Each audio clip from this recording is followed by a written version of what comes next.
Alrighty, boys. So today we're going to be working on this secondary clutch out of a 78 Exciter. We're too cheap to buy that tool to, separate the movable sheave and all that stuff and the helix. So I had Spark, fabricate up this grade 8 bolt, probably 10 inches in length, maybe 8 inches. Looks around the 1/2 inch diameter. He welded a nut bigger than the bolt. Remember that, bigger than the bolt to slide over the bolt. Welded it to this little U-shaped piece of metal. It was a U-bolt. Right, it was a U-bolt at one time. He cut the threads off. You can see his old Sharpie marks right there. What an artist. So then we kind of first you want to mark the parts of the clutch so you can put it back in case you want to put it back to where it was.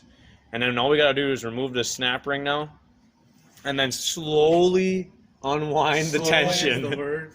Slowly release. Slowly release.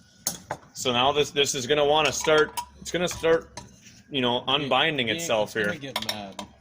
You want to hold it? Oh boy. Oh boy. Oh, that's bad. Oh. Oh, you might have to give it a little bit of a tap with like a mallet. Oh boy. This is dirty. Let's All put right. her face right above it. Oh boy. Oh boy.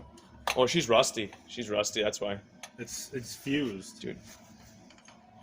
buddy. Oh boy, don't. At Oh, least it can't hurt us. yeah, I mean, it It's can't gonna go shoot through out the the window. window. Yeah, that's what I'm thinking. Let's dude. shoot it at my 3,100 hand tool. Oh, I would get a mallet and then maybe some penetrating oil. Shoot it at my glasses. Yeah, right. I need those to dry. Let me get up in here, meat. I gotta get this first bird's eye view. She didn't want to come off, huh?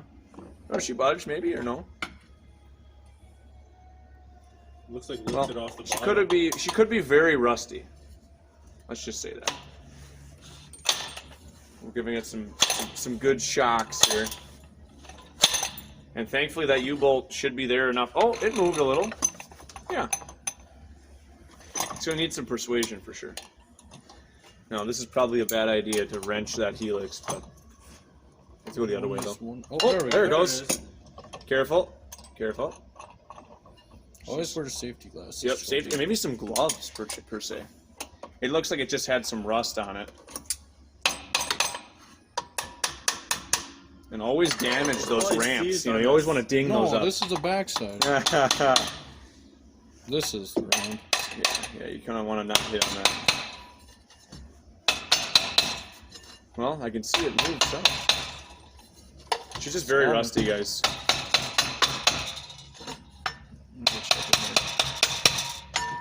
It's coming. Oh yeah. But that's what I'm saying. It's a pretty cheap little tool. I think he spent about 5 minutes on it. Obviously, you're gonna need a welder of some kind, or know somebody that has a welder. I mean, you could even do that with the old spat. What is it? Spatomatic. It's the spat. Spatomatic. The The spat- Chicago Electric the- welders from Harbor Freight. Spatomatic, dude. As you can see, this clutch was also sitting in a swamp for like 10 years. So. This is our storage we're finding. Yep. The Spatomatic. Well, I'll resume when we get that thing off. Well, totally forgot to record anything while we were actually taking it apart, as usual. This is what our tool ended up looking like. You guys can get to see the bottom of it, but you can see those nice welds there. If I was going to improve the design, probably wouldn't use a hex nut. I would probably use a piece of pipe because I got stuck on the threads. Or just drill them. Or take the threads out of the nut. Because, yeah, it caused us a little issue. We had to do a lot of hammering and prying and all that crap. So, got the secondary, we moved the spring location on this from here to there. Gave it a little bit more tension. Obviously, we marked our components before taking it apart. So she's nice and springy. We cleaned the shaft where the movable sheave rides. Gave it a little bit of grease. Just real nice and snappy. So. Yeah, but this is the same kind of clutch as a Yamaha Phaser uses. The Exciter, like this is off of. Phaser is very similar. It has those holes. And then GPX, SRX, I think they all use very similar clutches. So you can make yourself this tool and save yourself some dollars. We'll probably eventually get the regular tool, but right now this will probably work just fine.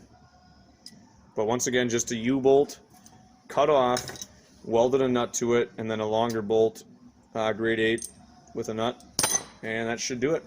Always good to have two guys though. One guy might be a little challenging, but you can make it work.